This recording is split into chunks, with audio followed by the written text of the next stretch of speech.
Katika kipindi kilichopita tuliangazia aina za maneno katika lugha ya Kiswahili. Kuna aina 8 za maneno katika lugha ya Kiswahili. Tutaanza kwa kuangazia aina ya kwanza ambayo ni nomino. Maana ya nomino, nomino ni maneno ambayo ni majina ya watu, vitu, mahali na mengineo.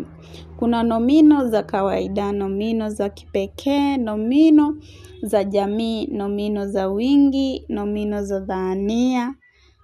Hivyo basi tuko na aina 6 za aina za nomino. Tutaanza kwa nomino za kipekee.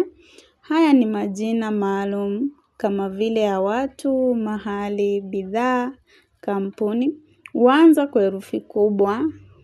Nomino hizi haziwekwi katika wingi na haziwezi badilika. Kwa mfano, Kenya, Katana, Amali. Mfano katika sentensi, Amali anapenda anasa. Jina Amali ni nomino ya kipekee. Mama Katana amewasili. Jina Katana ni nomino ya kipekee. Jina langu ni Mwalimu Linda.